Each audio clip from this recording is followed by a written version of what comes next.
제가 오늘 아침에 교회 오면서 유튜브로 복음성가를 틀었는데요. 마침 내일은 남몰라요라는 그런 복음성가가 흘러나왔습니다. 제가 좋아하는 곡이긴 하지만 제가 정말 마음이 울컥했던 것은 바로 그 복음성가 밑에 달려있는 댓글이었습니다. 그래서 제가 여러분들에게 이 댓글을 좀 읽어드리려고 합니다. 오늘 제가 여러분들과 나눌 말씀들의 의미가 이 댓글 속에 있기 때문에 그러합니다. 이 댓글이 여러분들 아마 우리에게도 때를 따라 돕는 은혜가 무엇인가를 또 우리에게 알게 하리라 생각합니다. 거기에 쓰여있는 댓글은 이러했습니다. 하나님 아버지, 남편이 너무 힘들어하고 있습니다. 암으로 4년 동안 항암 치료를 받았는데 천국 갈 때가 되었는지 지금 호스피스 병동에 왔어요. 한 달이 되었는데 아무도 못 알아보고 말도 못하고 신음소리와 작은 숨소리뿐. 그래서 이 찬양 들으면서 천국 가시라고 듣고 있습니다. 지금까지 주님의 자녀로 살게 하신 것 아버지께 무한한 감사를 드립니다. 평탄한 때 함께 하셨던 주님, 이 눈물과 슬픔의 때도 저와 남편을 도와 주옵소서. 이게 거기에 적혀 있었던 짧은 댓글이었어요. 평탄한 때 나를 도우셨던 하나님, 이 고난과 슬픔의 때도 나를 도우소서. 사실 우리의 인생에는요, 이 때를 따라 돕는 은혜가 필요합니다. 오늘 제가 여러분과 나누고자 하는 것이 바로 때를 따라 돕는 주님의 은혜를 얻기 위하여 우리에게 필요한 것이 무엇인가에 대해서입니다. 인생에는 다 때가 있습니다. 그리고 우리는 그 때를 감당하기 위한 힘과 능력이 필요하죠. 공부할 때는 공부할 수 있는 지혜와 인내가, 그리고 일을 할 때는 감당할 수 있는 건강과 능력이 필요할 겁니다. 결혼을 할 때, 아이를 키울 때, 사업을 시작할 때, 은퇴하여 노년의 삶을 보낼 때도 마찬가지입니다. 아플 때도 찾아올 것이고, 그리고 사람 때문에 힘들 때도 올 것이고, 그리고 또 외롭거나 남모를 허전함으로 막막할 때도 우리의 삶에 오게 될 겁니다. 모든 성도들이 각자의 고난과 어려움의 순간들을 이겨내고 이 자리에 서 있습니다. 혹은 어떤 이들은 지금도 여전히 그 어려운 인생의 때를 지나가고 있어요. 그럼에도 은혜인 것은 우리는 주의 도우심 속에 그때를 살아가고 있음을 믿으시기를 주의 이름으로 축원합니다. 많은 성도들이 위기의 순간, 어려움의 순간, 고난의 순간, 눈물의 순간 하나님의 은혜의 손길을 경험하고 살았어요. 제가 그러하며 여러분들 이곳에 있는 여러분들도 그러할 겁니다. 혹 내게는 그러한 하나님의 은혜의 순간들이 없었다라고 생각하고 계신가요? 여러분, 여러분의 삶을 찬찬히 차분하게 되돌아보시기를 바랍니다. 내가 알지 못했을 뿐이지 하나님은 항상 내 삶의 모든 순간순간들마다 나와 함께하고 계셨음을 믿습니다.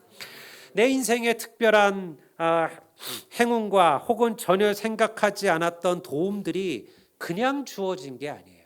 나는 참 내 인생은 운이 좋았어, 내 인생은 참 행운이 많았어 라고 생각하는 이들도 있죠. 그렇지 않아요. 하나님께서 때를 따라 우리를 도우셨기 때문임을 믿습니다. 이것이 바로 우리가 오늘 읽은 히브리서 기자의 고백이에요. 제가 14절을 다시 한번 보겠습니다. 이렇게 이야기합니다. 그러므로 우리에게 큰 대제사장이 계시니 승천하시니 곧 하나님의 아들 예수 그리스도시라. 히브리서는요, 고난과 순교의 시대에 쓰여진 성경입니다. 히브리서의 저자가 누굴까요? 아시는 분? 아신다면 여러분 이거 가지고 박사학위 쓰셔도 돼요. 히브리서의 저자는 미상입니다. 우리는 히브리서의 저자가 누군지를 알지 못합니다. 다른 성경의 대부분은 다 저자가 밝혀져 있어요. 바울은 명확하게 자기의 서신에 하나님의 종 바울이라는 말을 쓰기도 하고요. 그러니까 우리는 알 수 있죠. 근데 히브리서의 저자는 몰라요. 왜 그럴까요? 어쩌면 히브리서가 쓰여질 때 이 서신을 쓴 이는요, 자신이 누군지를 밝힐 수 없었던 위험 속에 있었을 거라는 거예요. 당대 그리스도인들은 매 순간 갈등하고 고민했습니다. 그리고 흔들렸어요. 여러분만 흔들리는 게 아니에요. 저는 흔들리는 수많은 성도들을 봐요. 믿음을 잘 시작하다가 어느 순간 갑자기 믿음을 잃어버립니다. 하나님을 떠납니다. 고민합니다. 이 믿음이 맞는 건지, 이 길이 옳은 건지, 이 길을 계속 가야 하는 건지, 이러한 고민들은요, 우리의 삶 속에 끊임없이 시작됩니다. 히브리서 기자도 마찬가지예요. 그런 이들에게 히브리서 기자가 확신을 가지고 얘기하는 거예요. 예수 그리스도께서 우리와 함께 계시다. 염려하지 말라. 걱정하지 말라. 두려워하지 말라. 주께서 때를 따라 너희를 도우시리라. 할렐루야. 여러분, 이 약속의 말씀이 우리 성도들의 심령 속에도 시작되기를 주의 이름으로 축원합니다. 그러면 2000년 전 고난의 시대를 살아가던 이들에게만 이러한 때를 따라 돕는 은혜가 필요했을까요? 더 이상 믿음으로 인해 박해받지 않는 우리들에게는 그런 은혜는 필요 없는 걸까요? 그렇지 않아요. 사실 때를 따라 돕는 은혜가 가장 필요한 이들은 바로 우리들이에요.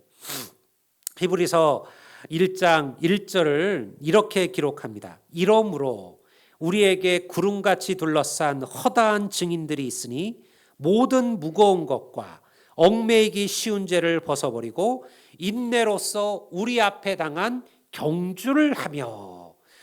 오늘 우리가 지금 뭘 하고 있다고요? 믿음의 경주를 하고 있다라는 거예요. 여기서 말하는 경주는 단거리가 아니에요. 이거는 장거리입니다. 당시 로마에는 고대 그리스의 올림픽이 그대로 계승되어져 있습니다. 서기 393년 테오도시우스 황제가 올림픽을 폐지할 때까지 올림픽은 융성하게 발전하고 있었죠. 그때는 전쟁도 멈추었습니다. 이 올림픽 경기 중에 가장 인기를 끄는 두 가지가 있었어요. 하나는 전차 경기고요. 말이 끄는 전차 경기. 여러분들이 아마 그 영화 뭐죠? 배너를 보셨으면 그 배너의 가장 명장면 중에 하나가 바로 그 전차 경기잖아요. 그 전차 경기였고요. 또 하나가 바로 마라톤이었습니다. 바울이 말한 경주는요, 바로 이 마라톤을 말하는 거예요. 오늘 우리가 지금 달려가고 있는 이 믿음의 경주는요, 단거리가 아니에요. 100m 열심히 달리는 게 아니에요. 20대 열심히 봉사하고 혹은 30대 열심히 충성하고 그리고 나머지는 대충 살아야 되는 그런 마라톤이, 그런 경기가 아니라는 거죠. 평생 동안 달려가야 되는 경기예요. 우리가 이 믿음의 경주를 살아가는 거죠. 트랙 한 바퀴를 달리는 것도 힘든데 수십 킬로를 달려가는 마라톤이 어찌 쉬울까요? 믿음은 평생을 하나님을 향해 달려가는 경주와도 같아요. 그리고 이 경주에서 이겨내려면, 견디려면 뭐가 필요해요? 때를 따라 돕는 은혜가 필요하다라는 거예요. 성도 여러분, 너무 힘들고 어려운 인생의 길을 걸어오셨습니까? 여전히 버거운 인생의 길을 걷고 계신가요? 너무 불확실하고 그리고 힘든 결정과 순간의 선택에 놓여 계신가요? 아마 이러한 순간들은 끊임없이 우리에게 찾아오겠죠. 나의 사인 하나에 혹은 나의 결정 하나에 많은 이들의 운명이, 많은 이들의 삶이 바뀔 수도 있어요. 나의 삶이 달라질 수도 있어요. 그런 중요한 선택의 순간들이요, 내 앞에 반드시 찾아오게 됩니다. 누군가는 말 못할 아픔과 상처를 부여잡고 살고 있기도 하고요. 남에게는 말 못할, 남들이 보기에는 잘 사는 것 같고 부러운 인생 같지만, 그러나 그 속에는 남들에게 말하지 못하는 슬픔과 어려움을 갖고 살아가는 이들도 있다라는 거예요. 여러분, 이럴 때 우리에게 누가 계시냐? 우리를 지키시고 돌보시는 대제사장 되신 예수님이 우리와 함께하고 있음을 믿으시기를 주의 이름으로 축복합니다. 구약 성경에서 대제사장은 민족의 죄를 대속하는 일을 행하는 제사장이었습니다. 대제사장은 그래서요, 한 사람밖에 없어요. 그리고 대제사장이 죽기 전에는요, 다른 대제사장을 세울 수가 없어요.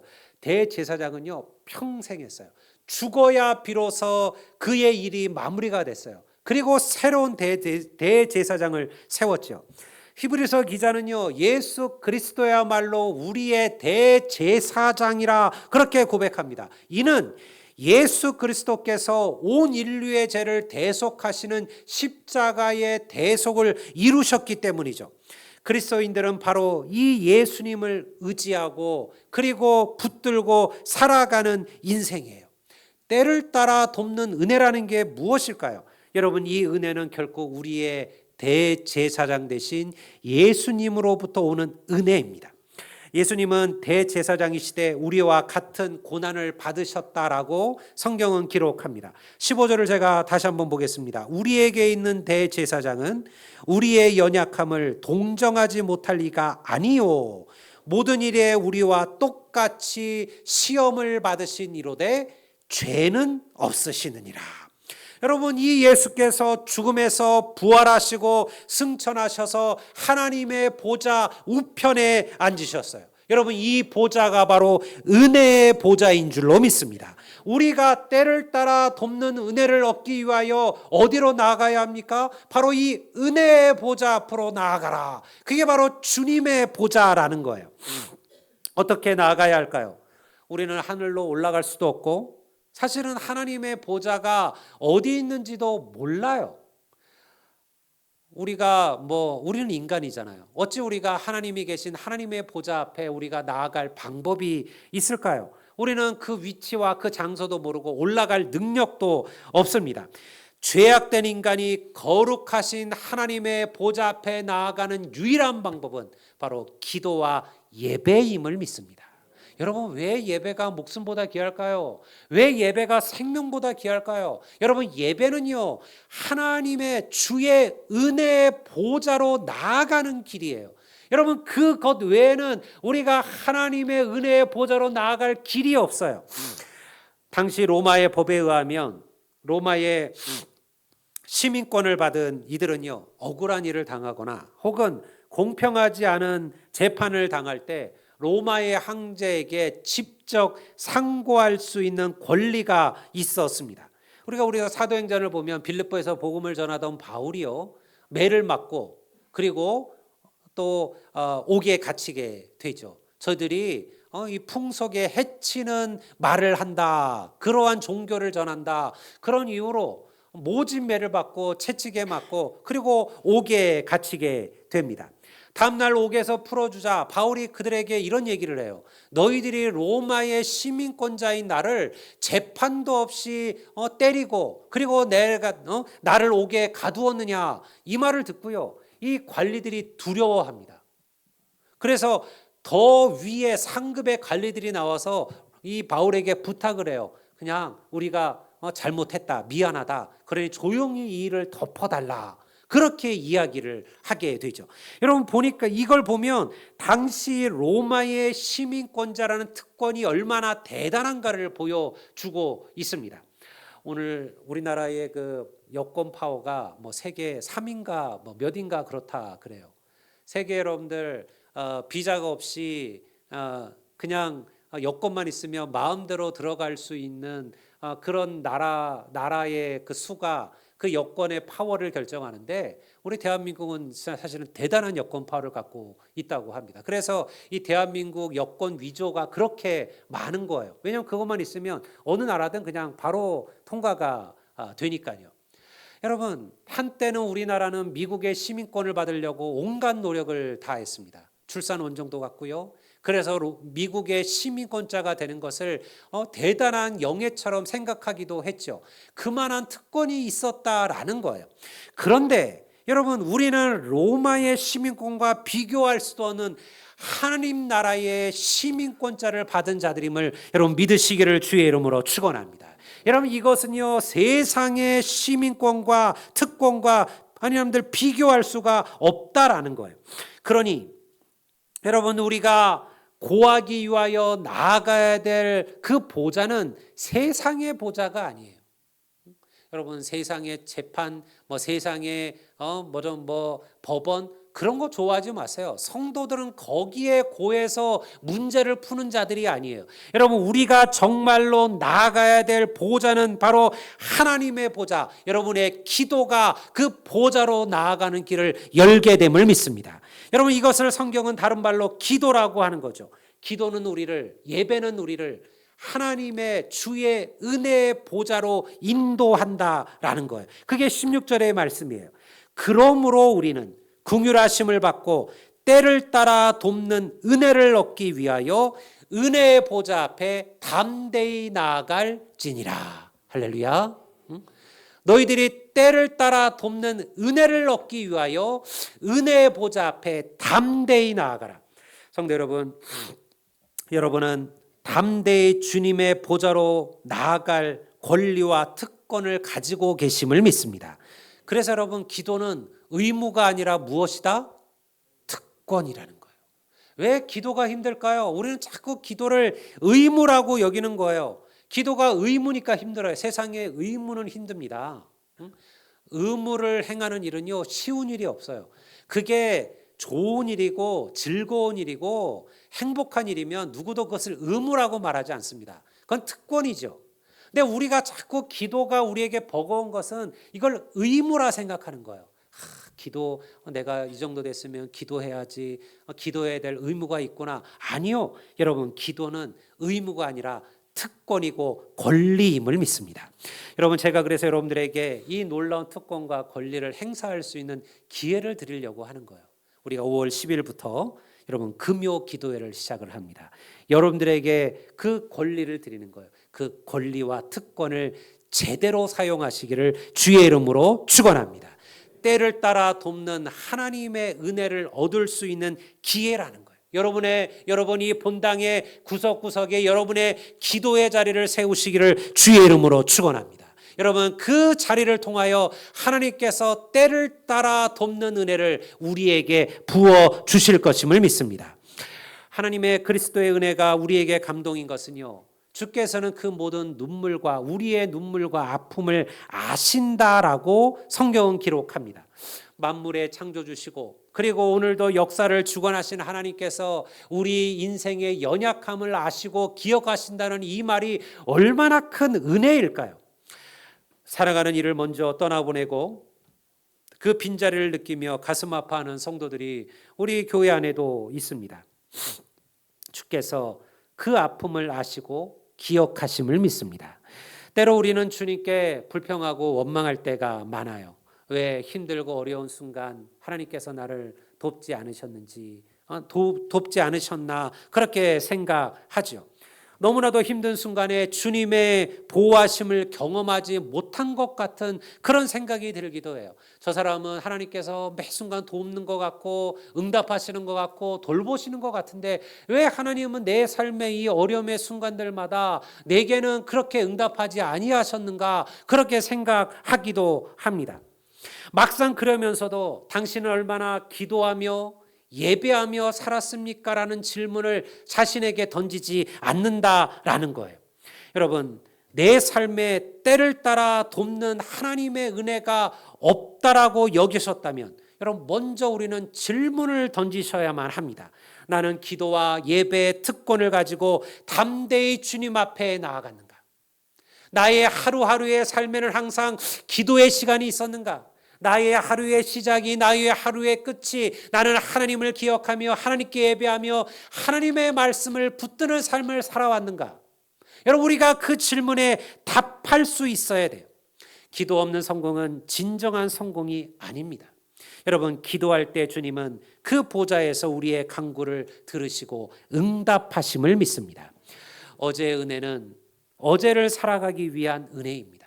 저는 이 말을 참 귀히 여기고 매일 묵상하고 생각합니다. 오늘 우리가 사는 은혜는 오늘의 은혜가 필요한 거죠. 목사라고 해서 여러분 신학교에서 받았던 그 은혜를 붙들고 평생을 사는 거 아니에요. 제가 목회자가 되고자 결심했을 때 제가 받았던 은혜들이 있었습니다. 부흥회에서 혹은 철야 기도를 하며 하나님께서 내게 부으셨던 정말 불같은 은혜가 있었어요. 그 은혜를 가지고 제가 이 평생을 살았을까요? 아니요. 우리는 그렇게 대단하지가 않아요. 은혜가 의미가 없어서가 아니에요. 우리가 그 은혜를 너무 쉽게 잊어버리는 인생이기 때문에 그래요. 여러분, 하나님께서는 끊임없이 내게 은혜를 주시죠. 매일매일 주님의 은혜가 필요해요. 이것이 바로 때를 따라 돕는 은혜예요. 한 번 은혜 받으면 끝이 아니라 이거예요. 때를 따라 우리는 하나님의 은혜가 필요하다라는 것이죠. 작년에 받은 은혜로 올해를 살 수 없고요. 올해 받은 은혜로 내년을 사는 게 아니에요. 우리는 연약한지라 때를 따라 돕는 하나님의 은혜가 필요합니다. 우리는 너무 쉽게 은혜를 잊습니다. 저는 성도들과 이렇게 삶의 이야기들을 나눠보면 다 각자 하나님께서 자기를 만나주셨던 시간들이 있었어요. 막 벅찬 시간도 있었어요. 정말 불같은 그 성령의 충만을 경험했던 순간이 있었어요. 하나님께서 그 구렁텅이에서 자기를 불러줬던 순간도 있었어요. 저는요, 자기 발밑에서 여러분들 수류탄이 터졌는데요, 멀쩡했던 이의 이야기도 알고 있습니다. 그 집사님은요, 군에서 수류탄이 발밑에서 터졌어요. 그런데요, 다치지 않았어요. 놀랍게도 그 파편들이 그를 빗나갔어요. 상처는 생채기는 났지만요, 그의 다리를 망가뜨리지 않았어요. 여러분, 그때 그가 하나님을 만났어요. 근데요, 어느 순간 자기가 그 은혜를 까맣게 잊어버리고 살더라는 거예요. 그때는 하나님께서 내게 새롭게 주신 생명, 하나님께서 나에게 다시 주신 이 삶, 내가 주를 위하여 살리라라고 그렇게 고백했었는데, 어느 순간 살다 보니 돈에, 물질에, 세상의 즐거움에, 여러분 다른 것에 빠져서 사는 자신을 보게 되더라는 거예요. 여러분, 그것이 인생이에요. 우리는 너무 쉽게 은혜를 잊고 감사를 잊고 찬송을 잃어버려요. 오늘 행복하고 오늘 즐거워하다 내일 불행하고 내일 슬퍼하죠. 그렇기 때문에 우리는 매 순간 주님의 은혜가 필요한 인생임을 고백하시며 나아가시기를 주의 이름으로 축원합니다. 이것이 우리에게 때를 따라 돕는 은혜가 필요한 거예요. 죄인인 우리가, 부족하고 모자란 우리가 무슨 자격으로 그 보좌 앞에 나아갈 수 있을까요? 여러분, 우리에게 기도의 특권이 있다고 해서 그것이 우리의 공로나 우리의 힘으로 주어진 게 아니라는 거예요. 왜 성경은 그것을 은혜의 보좌라고 이야기하고 있을까요? 왜 우리는 예배가 중요할까요? 기도가 중요할까요? 하나님께서는요, 우리에게 그 보좌를 얘기할 때 그거를 뭐 공로의 보좌, 선행의 보좌, 행위의 보좌 이렇게 말하지 아니하셨어요. 그거는 은혜의 보좌라는 거예요. 그러니 누구나 그 앞에 나아갈 수 있는 은혜를 하나님께서 우리에게 베푸셨다라는 거죠. 그것은 오직 하나님의 은혜입니다. 독생자 예수 그리스도의 피가 우리로 하여금 하나님의 보좌 앞에 나아갈 힘과 능력을 우리에게 주셨음을 믿습니다. 왜 예배가 중요할까요? 여러분, 이곳에 하나님이 임재하고 계심을 믿으시기를 주의 이름으로 축원합니다. 은혜의 보좌는요, 우리의 삶의 모든 곳에 있어요. 우리가 하나님께 예배하는 그곳, 우리가 하나님께 기도하는 그곳, 우리가 하나님의 말씀을 붙드는 그곳, 여러분 그곳이 바로 은혜의 보좌인 줄로 믿습니다. 기도하는 이곳이 바로 하나님의 은혜의 보좌입니다. 여러분, 왜 우리가 기도하며 살아야 할까요? 기도 없이 성도는요, 절대 우리의 인생의 때를 넘어가기가 어렵습니다. 인생의 때 가운데는 기도 없어도 내 힘으로 넘어갈 수 있는 때가 있는 것 같아요. 그때는 기도 안 해도 뭐 이 정도는 내 힘으로, 내 능력으로 얼마든지 건너가지 생각하실 겁니다. 근데 여러분들 시간이 지나고 보세요. 세월이 흐르고 보세요. 그때 내가 왜 기도하며 하나님의 은혜를 구하지 않았는지를 절절하게 돌아볼 때가 와요. 하물며 여러분 인생의 크고 중대하고 아주 중요한 결정이라면 여러분 우리가 기도하지 않고 그때를 지나가는 것은 정말로 어리석은 인생이에요. 기도의 삶, 예배의 삶, 말씀의 삶은 우리를 담대하게 주님 앞에 나아가는 능력이요 힘임을 믿으시기를 바랍니다. 말씀을 마치려 합니다. 기도가 힘이 없다 여기지 마세요. 여러분, 물론 제가 이제 금요기도회를 앞에 두고 사실 이 말씀을 하는 거예요. 여러분들에게 왜 우리가 기도해야 되는지에 대해서 한 두세 주 제가 말씀을 더 나누려고 합니다. 제가 만나봤던 수많은 삶의 위대한 삶을 살았던 이들이 있습니다. 그 가운데 목사님들도 계시고 선교사님들도 있고 혹은 나름대로 세상의 삶에서 자기의 삶의 어떠한 열매를 거두신 분들이 있어요. 그들과 이렇게 얘기를 나눠보면요, 결코 결론은 딱 하나예요. 하나님, 목사님, 제가 이 자리에 선 것은 다 하나님의 은혜입니다. 그리고 나는 그때마다 기도의 삶을 놓지 않았습니다. 여러분, 이것이 결코 성도가 붙들어야 될 소망이에요. 여러분, 교회가 무엇으로 자랄까요? 교회가 무엇으로 부흥할까요? 성도가 무엇으로 성장할까요? 10년, 20년, 30년 믿어도 어린아이 믿음을 벗어나보지 못한다면요, 뭘 돌아보셔야 됩니까? 기도의 삶을 돌아보셔야 합니다. 그리고 하나님 앞에 무릎 꿇으십시오. 반드시 하나님께서 그 기도대로 응답하실 줄로 믿습니다. 우리의 기도를 통해 여러분의 삶에도 때를 따라 돕는 하나님의 은혜가 넘치게 되시기를 주의 이름으로 축복합니다. 우리 다 같이 자리에